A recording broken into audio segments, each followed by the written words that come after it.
Your heart should be a heart after God. This is Paul's teaching. Our theme today is a heart after God. A heart after God. We have a Bible verse that I changed from the one that you had, from the one we had been given.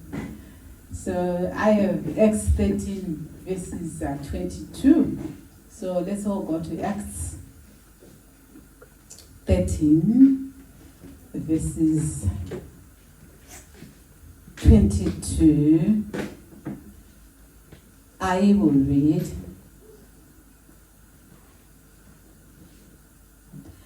After he had removed him, he raised up David to be their king, concerning whom he also testified and said, I have found David, the son of Jesse, a man after my heart, who will do all my will. That's the word we have today. Amen. So the Bible verse says, after he had removed him, I will explain who him is.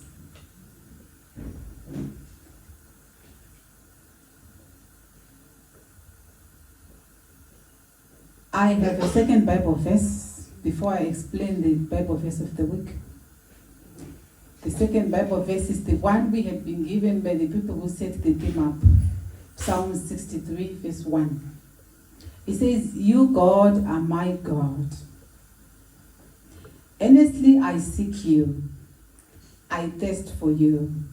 My whole being belongs for you in a dry and parched land where there is no water. And that was written by David. And David is saying what Apostle Luke later wrote in Acts 13 verses 22. Because our book is from Acts, and Acts was written by Luke. And it wasn't Luke who was saying that. Those were Paul's words.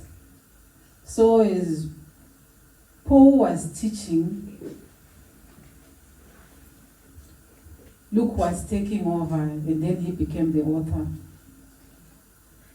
of what is happening in Acts 13:22.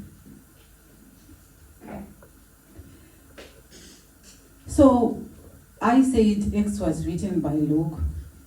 Luke was a doctor. He was a historian.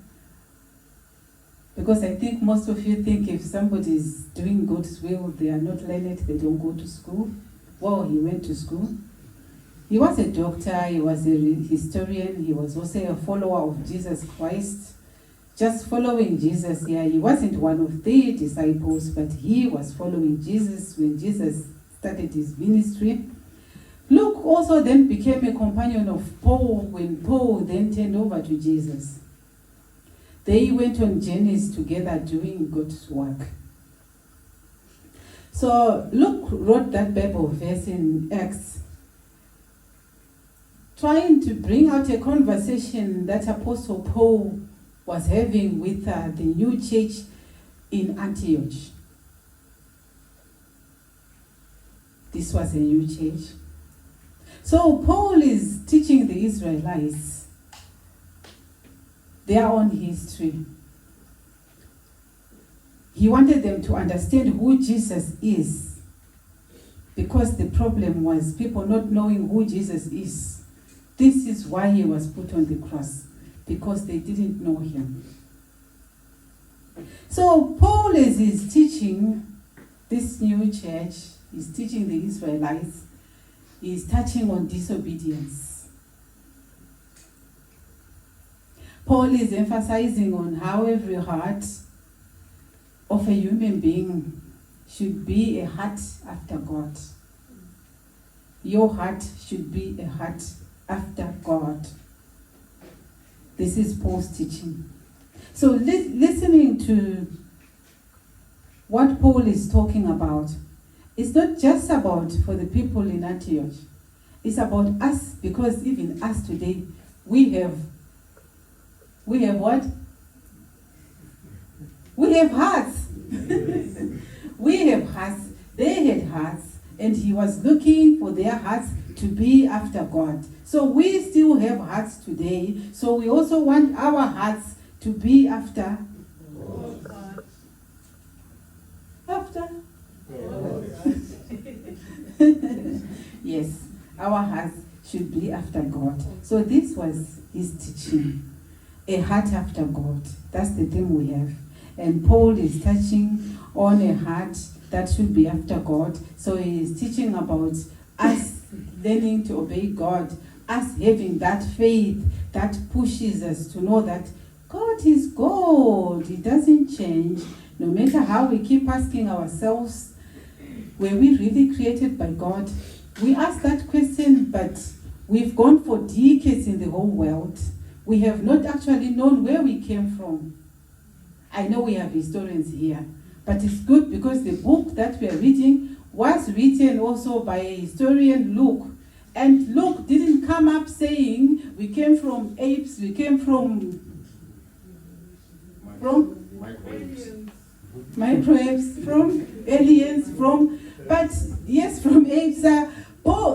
Luke is actually saying, he's writing, he's quoting Paul, who's telling us now, you know what? Luke is saying, I am a historian, but I do believe in the Jesus that I came to know, and I followed Jesus until he was crucified. But after his crucifixion, I'm also following Paul. I'm a companion of Paul because I've also realized that Paul has a heart following Jesus. He has a heart after Jesus. So this is why they are together. This is why they are doing these missionary journeys together.